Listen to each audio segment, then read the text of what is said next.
കേന്ദ്ര കാലാവസ്ഥാ വകുപ്പ് സംസ്ഥാനത്ത് ഉഷ്ണതരംഗ മുന്നറിയിപ്പ് നൽകിയതോടെ ജാഗ്രതയിലാണ് ജനങ്ങൾ. പാലക്കാടും കൊല്ലം, തൃശൂർ ജില്ലകളിലും ഉയർന്ന താപനില 40 ഡിഗ്രി സെൽഷ്യസിന് മുകളിൽ രേഖപ്പെടുത്തി.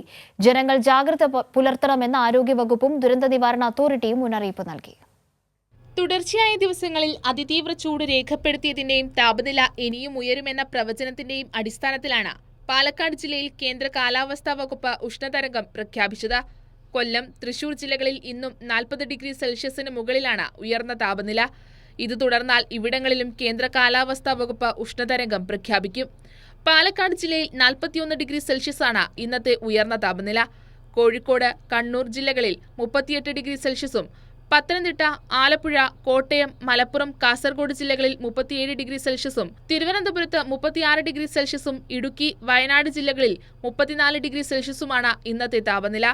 സൂര്യാഘാതവും സൂര്യതാപവും ഏൽക്കാൻ സാധ്യത കൂടുതലുള്ളതിനാൽ ശരീരത്തിൽ നേരിട്ട് വെയിലേൽക്കുന്ന സാഹചര്യം ഒഴിവാക്കി ഉഷ്ണതരംഗത്തിൽ നിന്ന് സുരക്ഷിതരായിരിക്കണമെന്ന് ആരോഗ്യവകുപ്പും ദുരന്ത നിവാരണ അതോറിറ്റിയും ജനങ്ങൾക്ക് മുന്നറിയിപ്പ് നൽകി. കൈരളി ന്യൂസ്, തിരുവനന്തപുരം.